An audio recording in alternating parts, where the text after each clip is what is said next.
Boa tarde.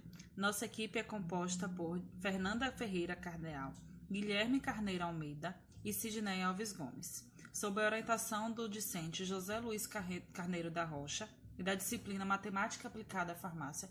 Ficamos responsáveis pelo tema farmacocinética, biodisponibilidade e seus respectivos cálculos.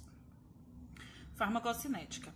A farmacocinética estuda a atividade do fármaco no interior do organismo, a partir dos parâmetros de velocidade de absorção, distribuição e absorção da droga e seus metabólitos e excreção.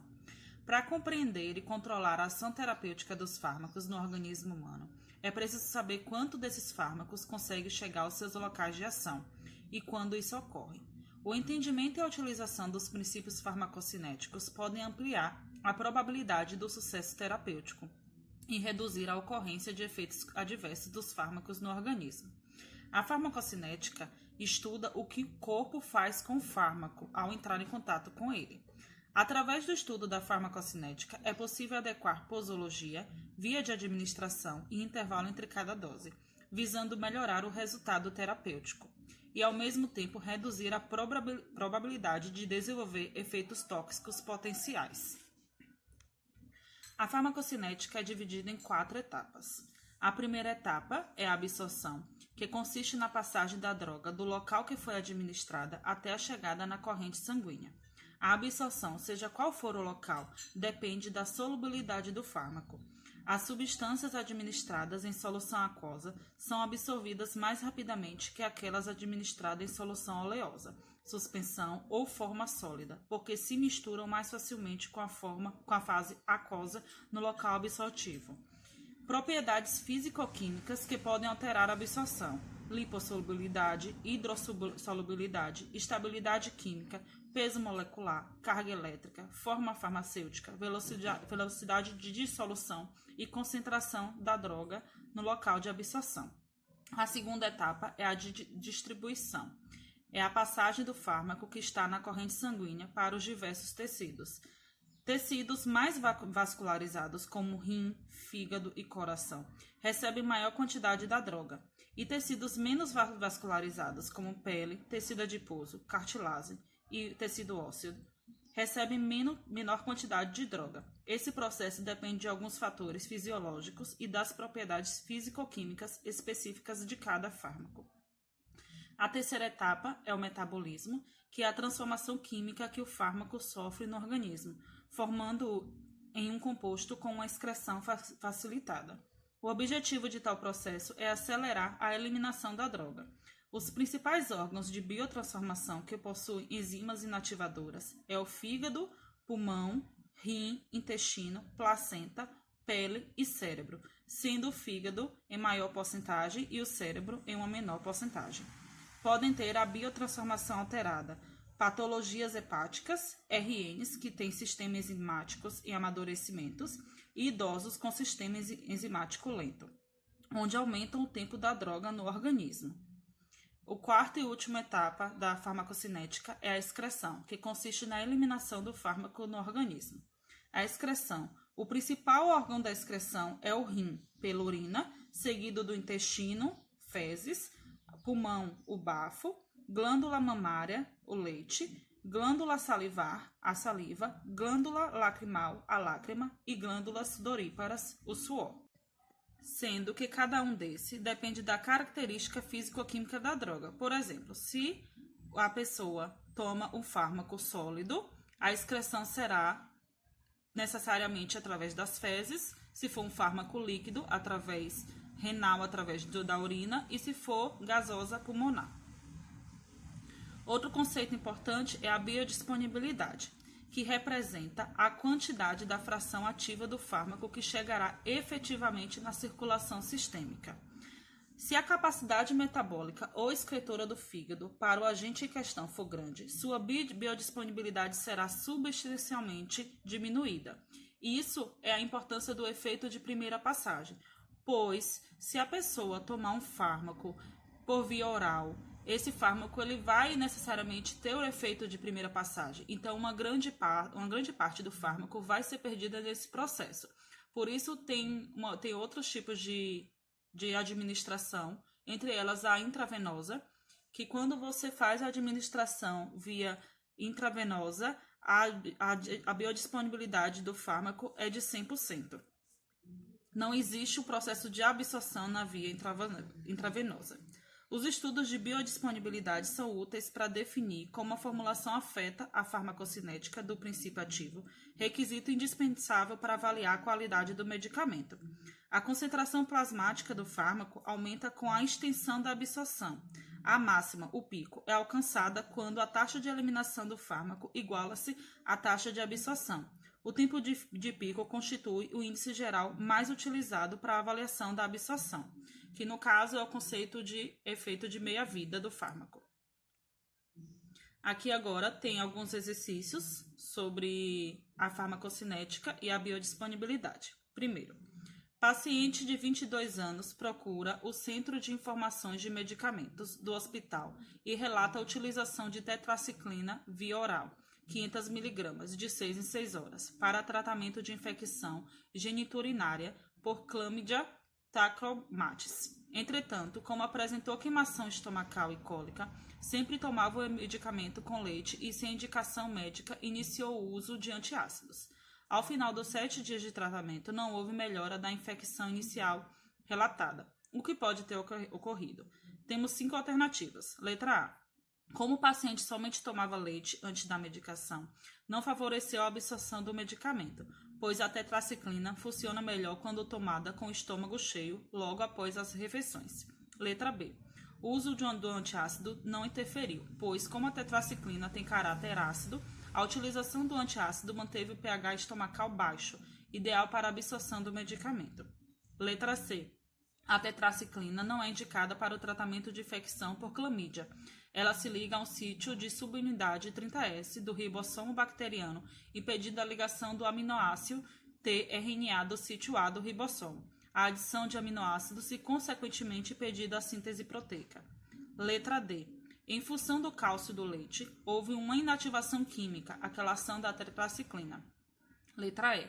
Como aproximadamente 75% da dose oral de tetraciclina é absorvida através do trato gastrointestinal, o uso do leite e do antiácido aumentaram a absorção. Assim, a ligação às proteínas plasmáticas foi insuficiente para o efeito farmacológico desejado. Nessa problemática, tem 2 problemas que podem ter afetado a absorção oral da tetraciclina. Primeiro, a tetraciclina ela não pode ser administrada com leite porque ela tem alta afinidade química pelo cálcio. Quando usada com leite, liga-se ao cálcio do leite, formando o complexo não absorvível.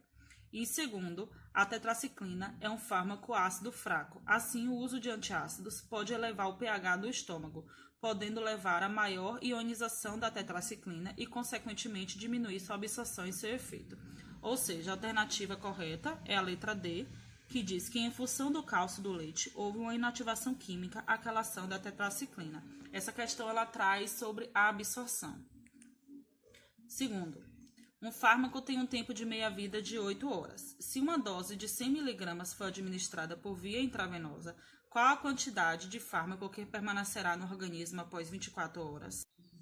Assim, esse gráfico ele traz o conceito de meia-vida, a biodisponibilidade, assim como a meia-vida. Meia-vida das drogas é um conceito cronológico e indica o tempo em que uma grandeza considerada reluz a metade de seu valor. Na farmacocinética, ela representa o tempo gasto para que a concentração plasmática ou a quantidade original de um fármaco no organismo se reduza à metade. Na questão, a gente tem que o tempo de meia-vida do fármaco é de 8 horas.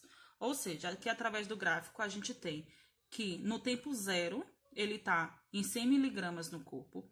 Após 8 horas, ele vai se reduzir à metade, ou seja, 50 mg. A questão ela quer saber depois de 24 horas. A gente vai de 8 em 8 horas. Na primeira 8 horas são 50 mg. Após mais 8 horas, vai para 16. A gente tem 25 mg ainda presente no corpo. 16 mais 8 horas seriam as 24 horas. E nas 24 horas, então, a gente tem 12 mg e meia. Ou seja, após 24 horas, terá ainda 12 mg e meia de fármaco no corpo.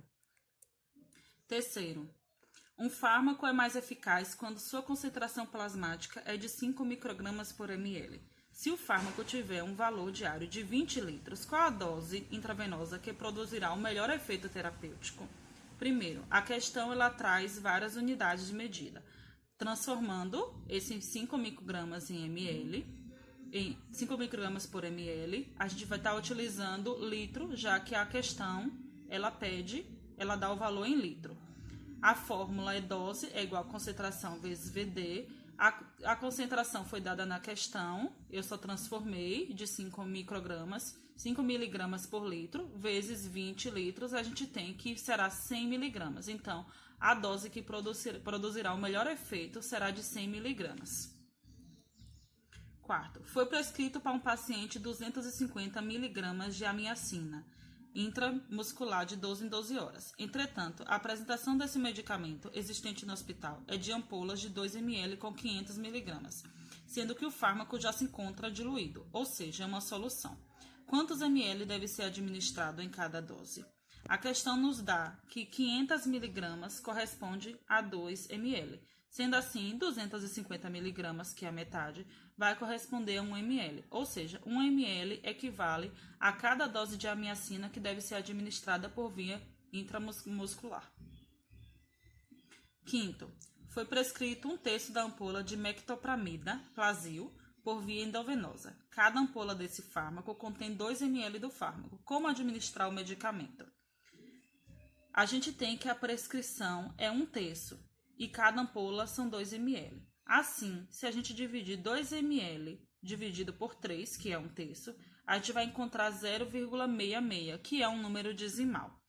Ou seja, a melhor alternativa é adicionar água destilada até 3 ml na ampola, para que quando a gente divida, a gente encontre 1 ml, que é um resultado mais eficaz.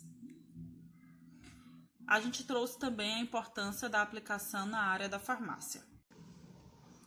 A farmacocinética estuda quantitativamente, utilizando metodologia matemática para descrever a cronologia dos processos de administração, absorção, distribuição, biotransformação e eliminação do fármaco. Assim, ela traz como conceitos importantes a determinação adequada da posologia, ajustes da posologia, interpretação de resposta inesperada ao medicamento, compreensão da ação do fármaco e administração do medicamento na melhor via.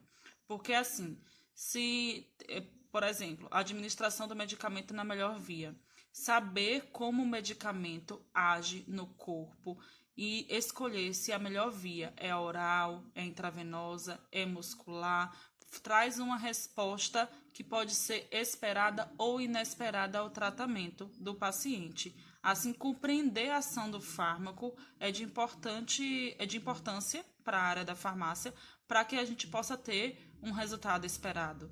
E caso o resultado não seja esperado, através da aplicação da farmacocinética, a gente pode fazer o ajuste da posologia do paciente, como é o caso de idosos ou de crianças, que idosos eles tendem a ter uma farmacocinética mais lenta em relação aos jovens, e as crianças, muitas têm uma farmacocinética mais rápida e outras mais lenta. Assim como também é o caso de pessoas que possam ter disfunção renal ou hepática. Por isso a importância de se conhecer a farmacocinética do medicamento. Aqui eu trouxe artigos relacionados ao tema. Esse primeiro artigo, que ele tem como tema importância do metabolismo no planejamento de fármacos, ele traz uma visão geral das vantagens e estratégias moleculares para melhorar as propriedades metabólicas e farmacocinéticas aplicadas à descoberta do fluconazol, bloqueador B-ritonavir e ezetimibe, e ao seu desenvolvimento do profármaco enalapril e bambutrol. No caso, o artigo ele traz que é amplamente reconhecido que a otimização farmacocinética precisa ser tratada no início da descoberta do medicamento para reduzir a alta taxa de falha na introdução do medicamento no mercado, como uma absorção durante a ação muito curta devido à alta taxa de eliminação ou presença de metabólitos ativos, que são exemplos de propriedades que podem levar a programas clínicos mal sucedidos. O segundo artigo, que é parâmetros farmacocinéticos e a atenção farmacêutica na população pediátrica, o objetivo do trabalho foi analisar a variação dos parâmetros farmacocinéticos durante o processo de desenvolvimento de pacientes pediátricos e como isto pode afetar o modo de administração dos fármacos. Alterações nos processos farmacocinéticos podem alterar a segurança e eficácia dos esquemas terapêuticos que ocorrem nessa faixa etária. As crianças, em seu desenvolvimento, possuem diferenças significativas em seu metabolismo. Devido a isso, os pacientes pediátricos devem ser tratados diferentemente nos atendimentos farmacêuticos, além da orientação aos pais e aos cuidadores. No planejamento da farmacoterapia, deve ser lembrado todas as peculiaridades fisiológicas dessa fase etária, principalmente nos primeiros anos de vida. Aqui tá as referências do nosso trabalho que foi utilizado para estar fazendo. E é isso.